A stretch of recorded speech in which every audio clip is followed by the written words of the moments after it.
The next session is coming up tomorrow night. I do just want to make one quick disclaimer, and that is that I live with a 23-year-old African gray parrot.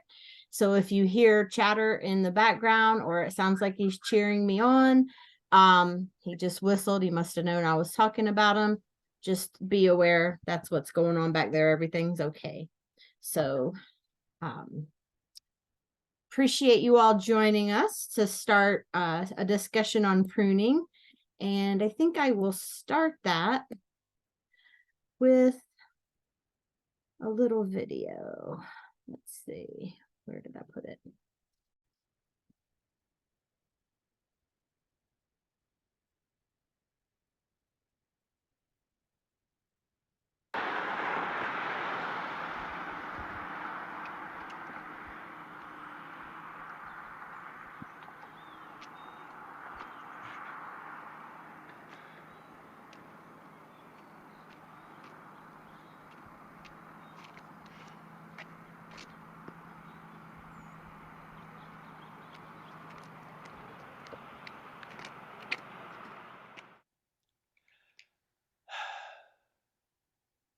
Here's some more. Just can't believe this. What kind of person would do something like this?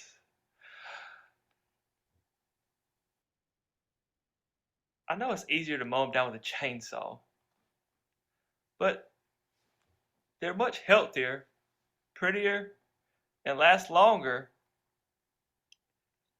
if people would just take the time to prune them correctly. Why?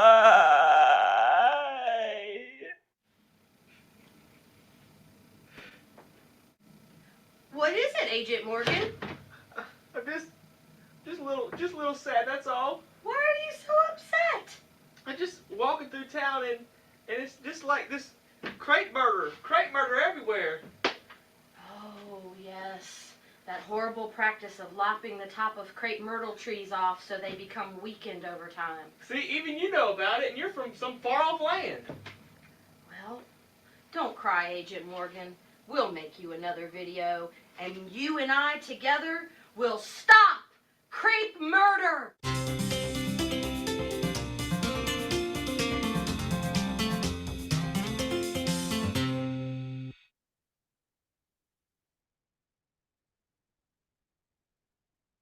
First, assemble all the right tools: pole pruners and extension pruners, a small pruning saw, some hand pruners. The fairy wand is optional.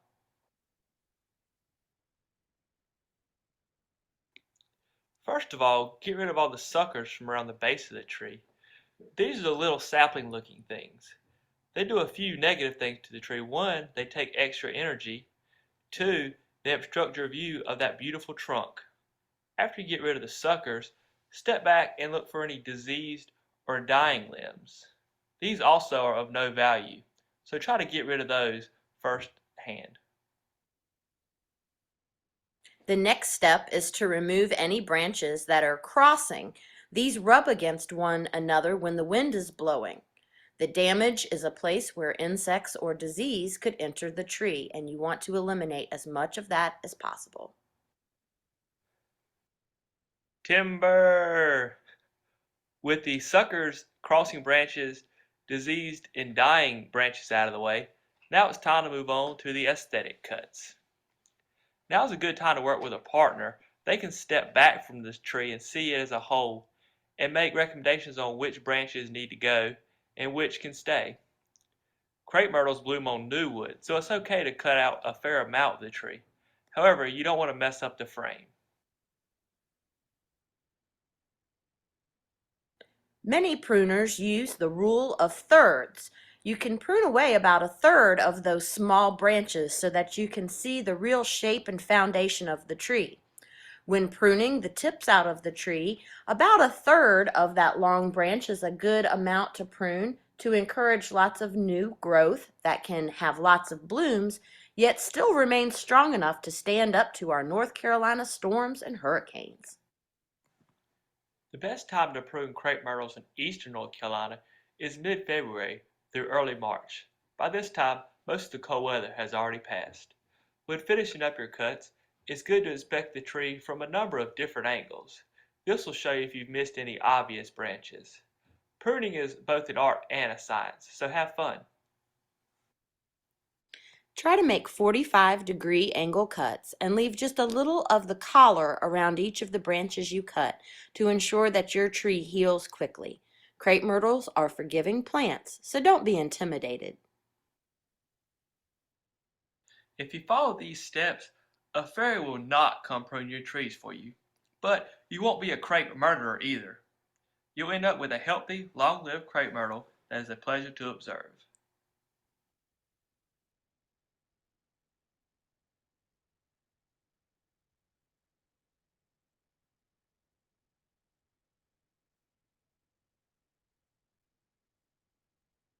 Okay, well, it's nice to see some of your comments in here.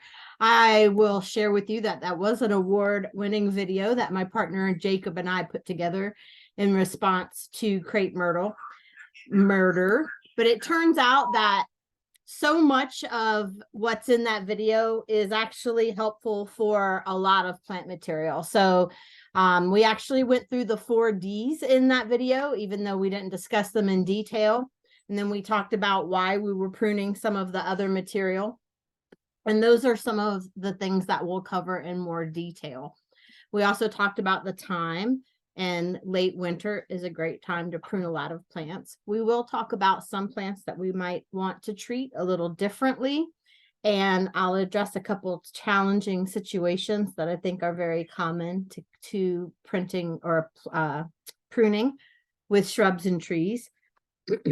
And because so many of you are master gardeners, I'll actually be going through some of the specific web resources that OSU has, as well as a couple others that I have found are very helpful, because so often you'll want things that you can point our clients to or have them be able to reference when you're answering their questions about pruning.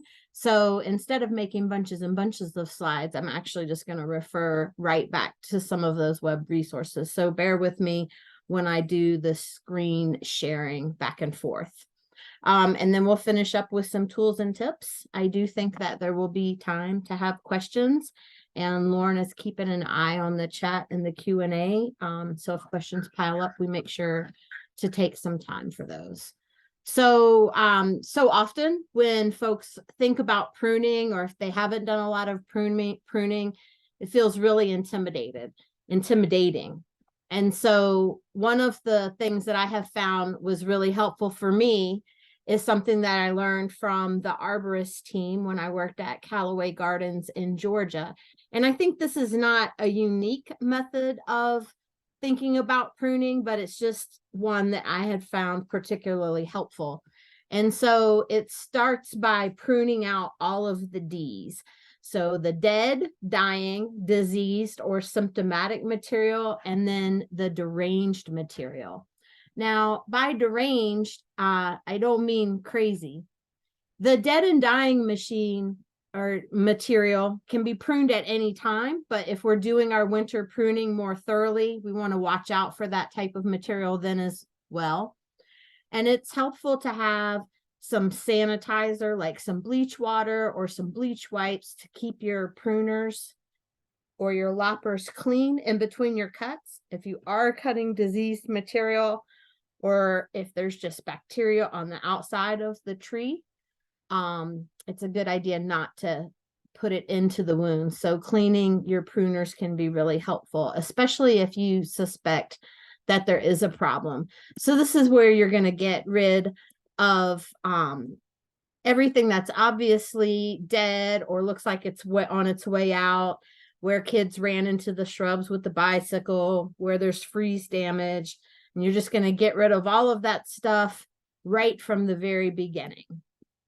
And then next is your stuff that looks kind of iffy.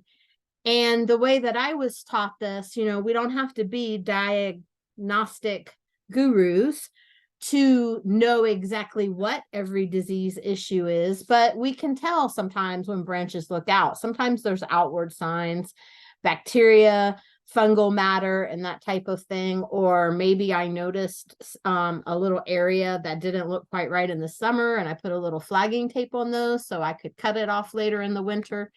This is another place where you'll want to sanitize your material so that, or your cutting materials, so that you can hopefully reduce the spread a little bit. And here you want to look for discoloration in the wood where you're cutting to give you some idea of how spread or widespread the problem might be. So the cut in that you're looking at here happens to be a branch that is infected with verticillium wilt, which is probably one of the most common diseases that we see here in Klamath County. And how convenient for that branch to have that V right there for us. So we could, that's just a joke. Verticillium doesn't always have a V. But here you can see that there's diseased material in the cambium layer and discoloration of the wood. That's going to suggest that there's a deeper issue that you're going to want to look into, and outside the scope of covering it in a pruning talk, but something to be aware of. Keeping in mind that when we see disease issues this deep into the tissue, this means it is moving around in the plant. And so we're not necessarily going to be able to save that tree in the long run. I'm going to pause just a second and look at our questions here.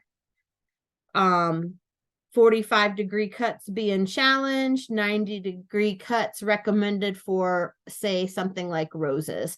Richard, I think that is a question that arborists and plant professionals could just debate over and over and over again. There's a few things in horticulture that we find like that. If the 45-degree cut's going to run it into a place where water's going to run in, that doesn't seem to make very sense. So you might think even about how you slant it. There's also some nuance in a question like that regarding how wide of a branch it is and how much difference of a surface area a 45 cut would be compared to a 90. So I think that's one of those ones where folks just will have to agree to disagree and do the cuts that work best for them. Old photinia that hasn't been pruned in years. Now there's not enough low growth to be a privacy screen. Is there a way to prune it to encourage lower growth that will screen the neighbors? So we might check. Photinia might be one of those cane plants that would bear some pruning down from the bottom, but they certainly in most cases grow pretty quickly and will spring back. So you might try a regenerative type of pruning where maybe you take a third off the first year and a third off the second year. That should stimulate quite a bit of regrowth. I'll check in on questions again here in just a bit. All right, so we've got the dead and dying material, we've got the disease material, and then the next stuff we want to get rid of is the deranged. And in this case, we're speaking about an older use of this word that has to do with it not being in order or being out of the way that it should be. So this is going to refer to branches that are rubbing, like you see in the picture here, or branches that cross each other that look like they could rub in the near future. It could be where branches just take a weird turn and start growing back towards the trunk. That can't be good in the long run. Or maybe they just don't look right because they're growing in a weird direction compared to the rest of the tree, and they just don't match the natural growth of the tree. This could also apply to some of our sprouts, like as we mentioned in the crepe myrtle video, to get rid of all the suckers and sprouts. So in this case, we're just using that as a teaching device to be able to think of all of those things as Ds. So the idea is that we've gotten rid of all the extraneous stuff. All the dead stuff is gone. All the stuff of questionable health is gone. All the things that don't fit nicely into the growth pattern are gone. And by clearing those out, the idea is that now we can see what we have to work with. We've eliminated some material there, and it gives us a better idea of what we're working with in terms of aesthetic cuts. And that's where we would want to make those aesthetic cuts. It should remove some of that guesswork so that it's easier to see. Now, here's where, even if you're not a natural pruner or you don't have a lot of experience, just thinking about the plant's natural growth habit and or how you're attempting to use the plant can be helpful in terms of thinking about how you would want to prune it. So, some trees have a propensity to have many branches come from one area of the trunk where it can make that crotch very weak. And so you might think about eliminating some of those. You might have older material that hasn't been pruned in a while that's gotten kind of asymmetrical. The nice thing about pruning during the winter time is that you're going to be able to see that much more easily than if the leaf was in canopy. And then some other things to think about when you're trying to decide just how vigorous you want to be in your pruning is how fast that particular material grows. Things like forsythias, euonymus, photinia, that somebody mentioned. Some of those can be really fast growers to compare to something like a lilac or a viburnum that's a little bit slower grower. And so you might be you might be a little bit more vigorous in your pruning on those quick growing things just to kind of help keep them in shape, or maybe only have to prune every other year. Whereas things that are more slow growing, you're going to be a little bit more selective in where you prune because it's not going to grow back as fast. If you feel like you don't have a lot of experience, remember, try out those fast growing things first, right? Because your mistakes will be covered up in no time at all. Maturity was also on there. And this is something to think about, especially when you get into much older plant material and it's time to do some regeneration. You'd be amazed at the things that can come back from a really heavy cut if they've gotten very overgrown, as was the case with a lot of plant material at the botanical garden that I worked at, Callaway Gardens. And so it was always interesting to me how aggressive the arborist team might be sometimes with some of their pruning to do regenerative pruning, but you can definitely see. So in older things like really old lilacs and hollies and things like that, it's pretty amazing how well that stuff will come back. So we've gotten the 4Ds taken care of, and we're working on some of those aesthetic cuts. And here's another thing that I've picked up from an arborist that I have found very helpful. And it's just to keep in mind that we're pruning for a reason. There should be a specific reason for why we take off any kind of plant material. So in fruit trees or in grapes, we're actually pruning with the purpose of increasing production. We might also be trying to open up the canopy a little bit so we get good airflow. This could be true in our trees, but in particular in shrub plantings that are not pruned for a long time, lack of airflow can really lead to a lot of problems with our like mass shrub plantings or hedges, that type of thing. So thinking about airflow is particularly important. Relative to foundation problems where that airflow can be an issue. We also want to think about safety. We want to make sure that we're not creating hiding places for burglars or things like that, where they can get between the shrubbery and the house easily. Some other reasons that we might prune might be just to improve the shape of the material. Take a look at the bush that we have here. I can see with all of the leaves gone here that this is a shrub that's probably just been repeatedly pruned from the outside, making it thicker and thicker on the very outside. So it's got a super thick canopy of leaves in that first maybe 6-8 inches there, but there's probably not very much leaf growth underneath of that. So opening that canopy up would probably put a lot more leaf growth down on that underside. And someone in the photinia question early mentioned not a lot of low growth. Depending on how that row is oriented, it may be that the lower part of the plant doesn't get very much sunlight. how we prune our shrubs can also make a difference with that, right? So if they're wider on the top than they are on the bottom, then the under parts have a really hard time getting very much sun, especially if they're shaded on one side by a house or a fence or what have you. Sometimes we need to do some pruning to reduce weight or improve structure. That could be on a fruit tree, but it could also be sometimes things just get a little bit out of balance. And so we have issues where, for instance, if we get an early snow here in Klamath or in a lot of eastern parts of the state before the leaves fall off of the trees, that can cause some problems. There's other places where weight just isn't really well distributed on the tree. So sometimes we want to just overall reduce the size of the shrub or tree. And a lot of times it's just gotten larger over time than it was planned for. Keeping in mind that in a perfect world, we would have picked the right cultivar for the place and therefore probably not needed as much pruning. But it does happen, or sometimes over time, shrubs seem to kind of lose the attributes that we think of for particular cultivars. That can happen sometimes too.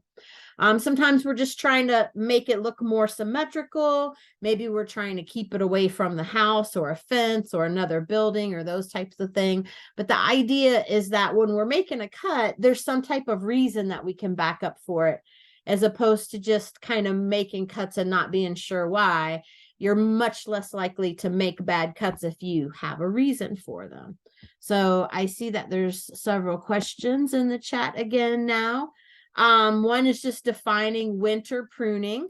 So always late winter. In most places, February is a good rule of thumb. Sometimes spring comes earlier than others, but the idea is that we're doing the pruning before the sap starts flowing and the plants really awaken. Okay, I have an 8-foot plus lilac that is falling over quite a bit. Should I take off a third? I'm going to suggest with lilacs that you might even think about taking some of those canes out completely. That's a thing that we do a lot of times, is forget about our cane bearers, and I'll cover that more in shrubs. But more than likely, if you cut out some entire canes very close to the base, you would see a good flush of growth come back. 1-year-old forsythia with one long 2-foot weeping branch. When do we start pruning it? You could prune that one this February. How do you reduce the height of a Japanese maple? So if it's one with a central leader, you can cut the central leader out. If it's multi-crowned, you can take some heavier cuts to the top multi parts of it. Keep in mind with your Japanese maples, and this is something that I will cover again, is that their bark can sun scald very easily. Some trees, especially a lot of the really smoothed bark trees, like a lot of the Japanese maples are, if they start getting sunlight where they haven't gotten it before, they actually can sun scald. And yes, in the winter time, they are getting sun, but it's not as intense. And so if you really open up the canopy of some trees where they haven't gotten sun in the summertime before, sometimes that can cause them to crack and things like that. So just something to be aware of. So quince is another one. If it's canomalies, that's another one that you can prune out entire canes and it won't hurt the tree, or it won't hurt the shrub. Can I treat the main trunk like a limb and prune accordingly to get a vase shape? Yes, you can prune it very heavily, and you can prune out entire canes. They're pretty vigorous and should come back for you. So hopefully I've covered those. We're going to keep moving on. So I mentioned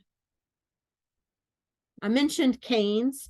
So these are just a few of the shrubs that have a cane-like growth. And so what I mean by that is that you're going to cut off entire limbs at the base, like you might think of them as entire trunks. And this is actually invigorating or rejuvenating for these plants. So this includes things like the abelias, the beautyberries, the choke cherry. Someone just had a question about quince. Your forsythias. Forsythias can become a huge unmanageable forest if you're not willing to take this step. Likewise with honeysuckles. Lilacs, it's easy to forget that that's the case with lilacs, and of course our mahonias. Mock oranges are very common here. Nandinas, I don't know how many times I've seen nandinas where people are trying to prune it like a regular shrub and not like a cane bearer, and the plants definitely suffer for it. Privets are another good example of that. So, you can get right down at the base and get rid of maybe some of the extra suckers if there's tons and tons of them. Or maybe if it's time to rejuvenate, you select some of those to leave and you cut out a larger main trunk. So with these shrubs, it's not necessary for you to cut out canes every year like you would for blueberries and raspberries and blackberries. Those we prune heavily every year to increase the fruit production, but especially on your older of these shrubs, they will benefit greatly from eliminating entire canes instead of trying to prune stuff from the top.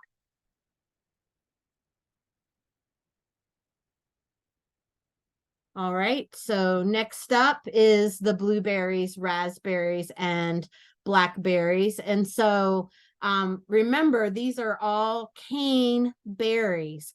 So we can be pretty specific on how we want to prune those. So on our raspberries and blackberries, the pruning is going to be dependent on which type you have.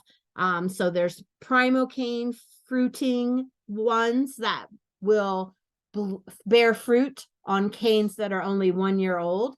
And then older varieties, the canes need to be 2 years old, and we call them a primocane the first year and a floricane the second year. So for detail on those, and we have that covered really well in one of OSU's publications on growing raspberries and blackberries in the home garden, and it will explain all that in detail. Usually with your cane berries, you're pruning out entire canes. That's most of the pruning you're doing is those entire canes. And then some of the growers will prune out the tips for the sole purpose of keeping the canes a particular length that makes it easier for them to pick. So that in that case, they're pruning just to keep them from getting so tall that it's a pain to pick them. But other than that, though, you're just taking out entire canes. With blueberries, you're also typically taking out entire canes, but you want to be able to do that by the age of the cane, and you can kind of tell by the color of the bark. So you may be able to tell even on this picture here, for example, that there's some bark that's like more grayish and brown, and then there's some bark that's going to be more smooth and has kind of a reddish or green color. And so you typically take out blueberry canes after they're several years old to allow new ones to come up, and that can help you with getting larger fruit and more fruit every year.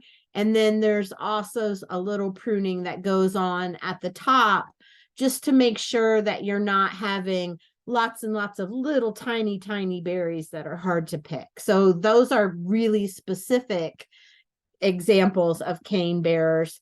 For these other ones, it's just helpful to keep in mind that you can prune those all the way back to the ground by individual canes, and they'll come back up. And some of them actually come back all the more vigorous for it. All right, so one more thing to think about relative to plants that we might think about doing a different time is thinking about when our shrubs bloom. So I'm going to pull up this OSU 10-minute university resource.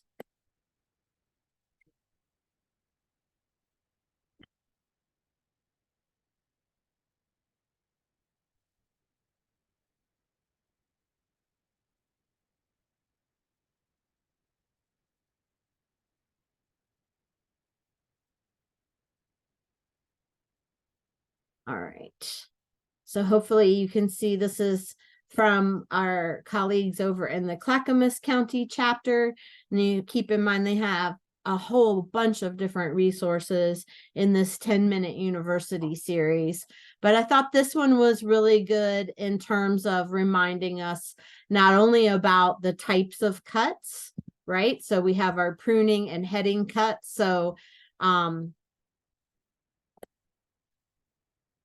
you might have a cut on your shrub here to make it more bushy, but if it's a cane bearer, then you would take out individual canes altogether. But on the other side of this, they have a great table that can help us remember our timing for those blooming shrubs. So the idea is that things that bloom really early in the season, they bloom on last year's growth, so we can prune those right after they bloom. Then they get that nice flush of summer growth, and they have enough time to set their buds for next year. The ones that bloom later in the season usually bloom, on the current year's roots. So those you could just do in late winter like you do everything else. So it's really those early shrubs that we need to remember in terms of pruning those at a different time. So if we prune these ones that are in table 1, if we prune those in early February, it's likely that we're not going to get blooms on that material that particular year. And so there might be some reason why you want to prune them in winter if they're growing into a structure, or they're just out of control and you have to. But keep in mind, you will be sacrificing that year's bloom. So like our other resource from OSU on pruning, so I just flipped there, hopefully it went with you and you can still see. We do also have a website on tree pruning basics. So it covers the same parts at the beginning in terms of the types of cuts, whether you're actually just removing a whole limb for shaping, or whether you're cutting closer to the edges to get those plants to brush out, to flush out. There's also that discussion about the diameter and the diagonal of the cuts. I think what's more important for us, though, is to remember to leave room for those buds to develop. So hopefully you can see on the right-hand side there, kind of that little discussion of leaving just enough of that bud there so that we have a bud to flush out from that cut. On the middle one, it's too far from it, so it kind of leaves an ugly little stub, and then too close. So that is something else to think about as well, just to make sure to leave room for those buds to be able to flush back out. So then you've got more discussion about the different parts and the buds to help make sure you're planning your cuts accordingly. And then remembering for very thick and heavy branches that you want to make a pre-cut that's going to take the weight so you don't rip the tree and rip the bark. So that type of information is all there, easily available for you, as well as thinking about those different forms, right? So what does the tree naturally grow like? Pictures might be helpful, and we as gardeners tend to pick up that as kind of a knack. Sometimes it's maybe you don't even realize that you're picking up just fine. So keep in mind that to the extent we can follow kind of the natural growth on the tree, it is most helpful. All right, let's go back to our. So I wanted to remind everybody to put your questions in the Q&A. There have been several in the chat and I can't move them over, so you'll have to do it yourself. Okay, I'm getting pretty close to the end too, so I'll make sure and check questions again in just a minute.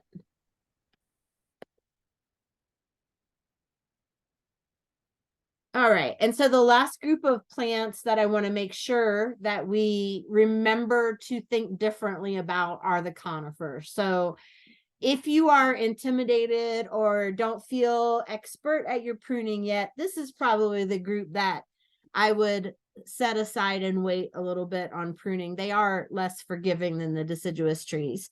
Any of the fast growing deciduous shrubs or trees are good trees to learn on because they tend to be more forgiving. So with our conifers, though, when we cut off the leader or we cut off entire branches, nothing's going to grow back from that. And so the pines in this picture, sadly, will probably die. They're not going to come back from that situation. And where in deciduous material, we say that if you really need to heavily prune, you can probably get away with cutting a third of the material from the plant each year till you get to your desired rejuvenation. That's certainly not the case with your conifers. Unless you've got a disease-based reason to cut these back, it's really recommended to only cut these in winter. We don't want to cut them when the sap is flowing. And then there's one exception to that with our pines. When they burst with their candles in the spring, when they have that big bud, you can break the candles on the tree while it's still small to encourage more branching. That helps you get a bushier tree, but that's only going to work while it's small, and you can still get to those candles on the upper part of the tree. But we can manipulate those to a smaller degree. But the conifers are just not that great at coming back. I'm thinking of a big bank of juniper that had been planted about 40 years when I went to work at Callaway Gardens, and our new grounds executive person talking to me about pruning the juniper out and me trying to explain that it wouldn't come back from that, and that we really needed to take all the juniper out since it was 40 plus years old, and how they didn't like hearing that answer. But this material does not come back the same way that deciduous material will. So this is where your caution is well placed. All right, just a little bit on foundation planting. So this is where we see a lot of challenges, especially in milder climates, where we build up a microclimate right next to the house. So you get everything from shrubs that have this beautiful veneer on the outside and actually no foliage on the inside, to buildups of things like scale and mealybug because they're so protected from the wind, and they're also pulling heat off of that house, especially if it's something like stone or brick, where we get microclimates. So you end up with this veneer of green where the shrub is continually just kind of pruned from the perimeter, when what really needs to happen is to go deeper into the plant and take out some entire branches so that you're getting some sunlight to penetrate into that hedge. I would venture to guess on this hedge on the lower left there that if you were to pull those little branches apart and peer inside, maybe 6 or 8 inches down, you can't even see any green. And then sometimes this is just because we're not choosing the best plant for the place, right? That gets too big. But it's really important to open foundation plantings up for air circulation, or you end up with a problem where it looks green on the edge. I've seen this a couple times in home landscapes. And so on the outside, it looks nice and green. And when the mealybug problem or the scale problem finally works its way to the outer perimeter, the plants are so far gone, there's nothing you can do but replace them, because that's such a strong microclimate when they're nice and thick like that right up against the house and don't have any air movement behind it. So in case I haven't been clear, it's important to not just prune these from the top, which is nice and quick and easy, but actually to take out some of these branches over time so that you continue to get light a little deeper into that planting. All right. And then some of you may have seen some of the videos that we did with the Pruning with the Pro series. So if you go to YouTube and put Pruning with the Pros, they tend to come right up. These are a series that are designed for like inherited landscapes or plants that haven't been maintained in a long time and trying to figure out how to deal with them. But there's actually a lot of good pruning material on YouTube that comes from pretty reliable sources, other extensions, arborists, tree care services.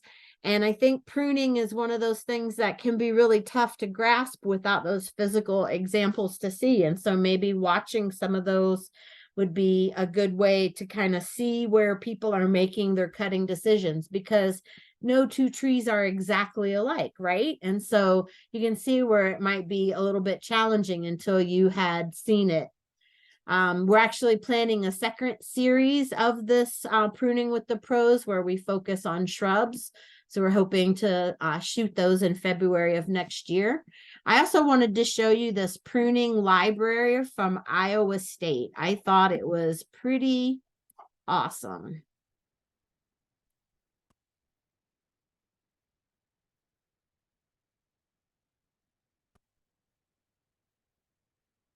So it is. So this is at Iowa State University, and it's just their complete guide to pruning trees and shrubs. But see how they have resources available on a whole range of things. So there's proper timing, a guide to your equipment, frequently asked questions, principles, young trees, oaks specifically regarding oak wilt, pruning formal hedges, specifically overgrown shrubs, ornamental shrubs in general, and everything is just curated really closely together. So for Iowa, there might be some information that was slightly different for us regarding timing and those types of things, but I did spend some time looking through these resources, and the majority of them would be really helpful for us because pruning principles are primarily the same regardless of where you're at. So that's a great tool as well. And again, things that you can point your clients to when you're having discussions about pruning. This is one of those places where there's just no substitute for sharp quality tools and to keep your tools well maintained. You know, I'm always looking for places to cut corners on prices and saving money and that kind of thing. I like to make a game out of it, but I also only have Felco pruners and nice pruning saws. And frankly, they make the job so much easier as well when our materials are nice and sharp. I would encourage you to learn by doing and to not be afraid to go out there and give it a try. Most trees really are forgiving, and they do need some bold cuts sometimes, as long as you have a reason for it, right? And when we're doing it in winter, we're not distracted by all the leaves, and we can really kind of see what we're working with. It makes things a lot easier. And my last caution would be to just keep in mind that there are times when we need to bring in the professionals and to be aware of that. You know, recently a big limb blew out of one of my trees in the backyard. It was just kind of hanging over the goat pen and chicken house, and it was way further up than I could deal with. Sometimes you just have to call in the pros. But hopefully this has been helpful for you. And I'm going to be checking the questions in the Q&A now. We covered the Japanese maple. How to make it taller. Oh my goodness. The opening up part to make it less wide. It sounds like maybe the ideal thing would have been a different cultivar. You know, with those, there's so many specifics. You could try making sure that it had ideal fertilization to make it taller, and really sunlight. That's a tricky one. Thank you for the quince answer, but mine is a fruiting quince, not a flowering. Oh, I'm sorry. Now I'm trying to remember that original question to see if I would answer it differently. I'm sorry, I misunderstood which quince you were talking about. All right, now we've got a question about an apple tree with a diseased branch, blackened with bark damage, connected to the main trunk. with some disease on the trunk too. Can pruning the one branch help given there's blackness on the trunk as well? So honestly, the best way to know that is going to be by taking it off so that you can see if it looks like it's in the cambium and it's actually traveling through the plant, or if you just happen to have two surface cankers that are near each other. A small apple tree with a diseased branch. So it may be worthwhile to go ahead and take that branch off. You can also check the PNW or Extension's guide on home orchards to see if there's any treatments you can do. I'm wondering if some oil might be helpful in preventing canker spread. I'm not sure off the top of my head, but you might check to see if there's other things that you can do in addition to the pruning. Ooh, good question. Do conifers have the ridge and collar to guide pruning cuts? You know, I'm not sure that they call it the same thing, but yes, it is much more prominent in some conifers than others. And we have one of the Pruning with the Pros is about those collars, and you really want to make sure that you find that right spot there, right? Sometimes very long after the pruning is done, those cuts that are too close into the collar can have problems many years after the pruning has happened, right? And can cause rot deeper in. How do you recover a tree that has been hacked in the past? Something that has been pollarded and only small suckers are shooting are shooting off now. Your slide after the 4Ds has a great photo example. So, you know, sometimes if the trees have been mistreated, one of the best things we can do for them is just make sure that they've got water and nutrition and, you know, maybe some compost around them so they have some rejuvenated soil, especially if they're like in the strip plantings on the street or somewhere where they're kind of confined. But maybe just, especially here, we forget sometimes how important it is to water the trees, and maybe just a little bit of TLC is all you're going to be able to do for it at that point. But you know, it's kind of amazing what they can recover from sometimes. Do you offer a guide to recommend tools with Go ahead. Question about the quince tree.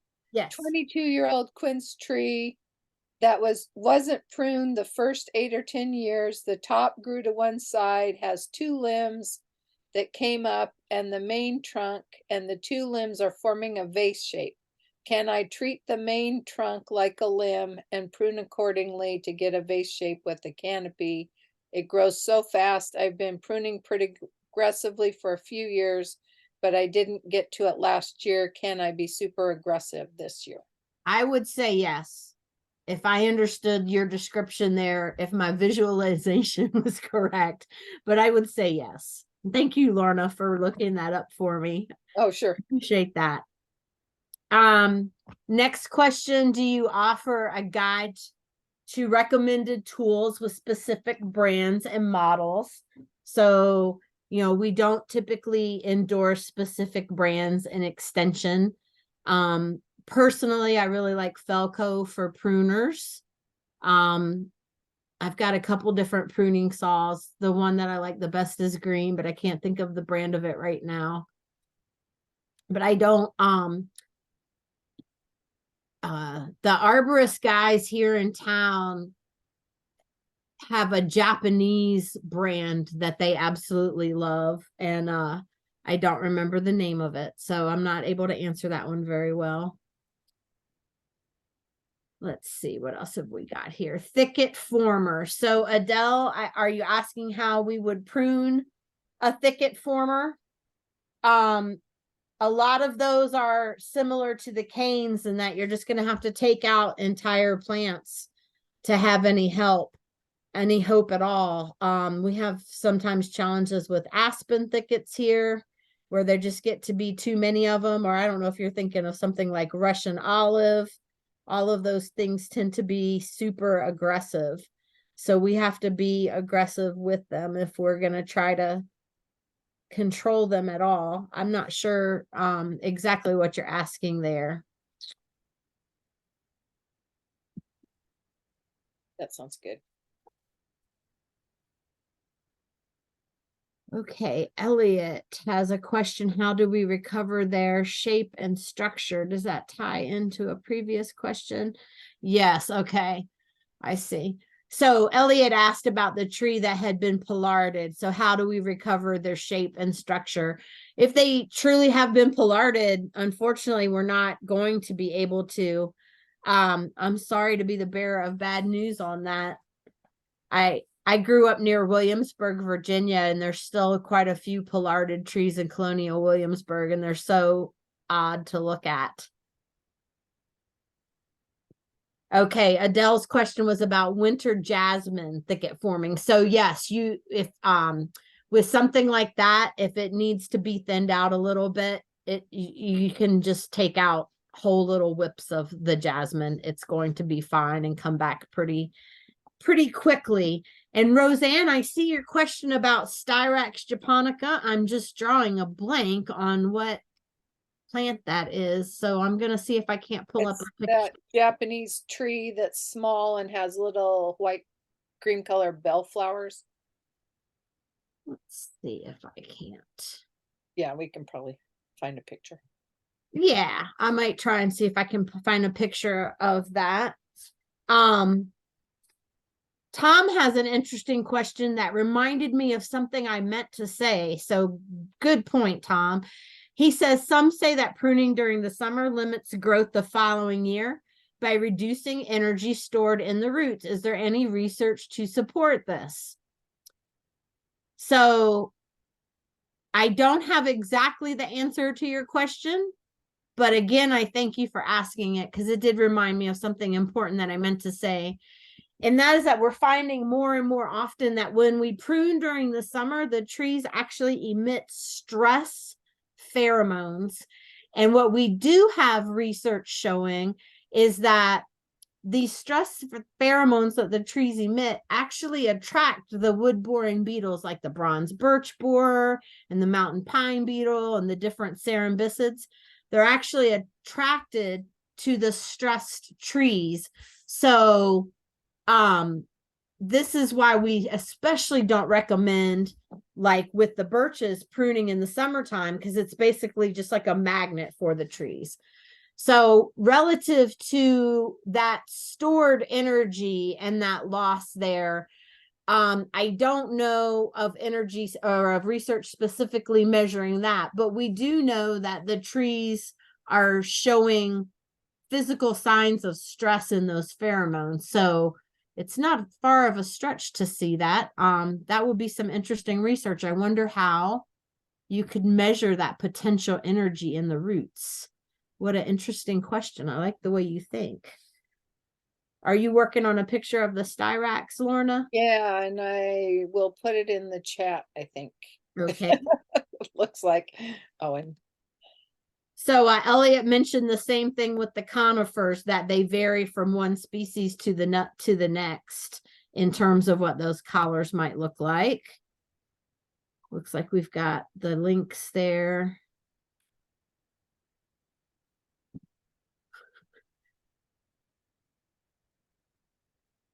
and another question that ended up in the chat was about making is there any research that shows using alcohol or bleach to tools prevents transfer of disease from one plant to another? So I think that is a really good question. That has become such a adopted practice, but I don't know if it points back to specific research.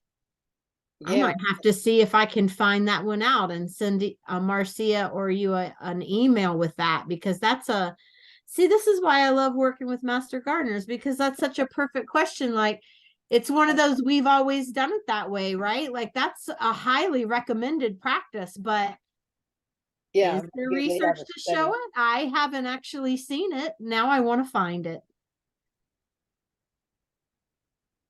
All right, we got the lilac question. And you said you found it at the very bottom. Did you find a picture? Oh, yeah, I put it in the chat. And There we go. yeah. It's the Japanese snowbell. So it's a small tree, 15 feet maybe. Yeah, I'm clicking on the ones that show more of its shape. Ooh, look at the angles on those branches. Oh, Let me see if I can't share so other people can see what I'm looking at here.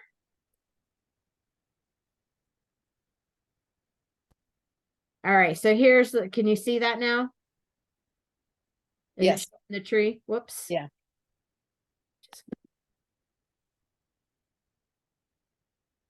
Okay, so this one on the bottom, it looks like it's been pruned pretty well. It over time, to me, those really long ones on the bottom might have to end up coming out over time because it looks like they could get really heavy based on the way they are. I'd definitely keep an eye on those. But in the center area, I mean, here I would just say on this one, maybe just a little thinning in the center, you know? Then some thinning cuts in the center of it because it's really thick right there. You know, the most challenging I see to this over time is if this is a natural for this tree to have these long parts where all of the material is distributed at the end there. You know, if you look at a couple of these on the bottom, it looks like it's already starting to kind of pull them out of that pretty tight 45-degree angle that they naturally have. Do you see that? Most of them have a really nice 45-ish, 70 to 70, but then there's a couple that seem kind of stretched out. So that might, I don't know if that's typical for that particular tree. I'm not as familiar with this one. I haven't really seen a tree that styrex that's actually that big. So I don't know. They got really popular about 8 years ago, maybe. So they're all like about eight years ago old or 6 years old or in the. So it looks like we have just enough time for one more question here. Let's see, it says we have a Douglas spirea thicket in our backyard habitat garden. The canes are bending over with the rain. We do want to maintain the thicket for the birdies. Are we borrowing trouble by not thinning it? Well, that depends on what your priorities are, right? And if you want to be able to leave it kind of thick as a wildlife habitat, then I think that's a choice too. And, you know, when we talk about pruning for a reason, this might be a reason not to prune, right? So another good comment about the bleach. So this is something that we'll look in a little bit. And then we do have a comment on someone that has some experience with the styrac, that they tend to be twiggy. The inner and lower branches will eventually get shaded and die. Best to dead wood in the summer and then prune live wood in winter, not to over prune, maybe a 15 to 20% budget, not 30% on this one. So thank you, Greg, for adding that in. And Roseanne said her styrax is 25 feet tall, so maybe bigger than you're used to seeing there, Lorna. This is why we love doing stuff with Master Gardeners, because we all learn from each other. And what a nice note to end on. I like it. I hope this has been helpful for folks. Yeah, that was really good. I appreciate it. And I know that we've had a lot of questions, so that sort of indicates interest.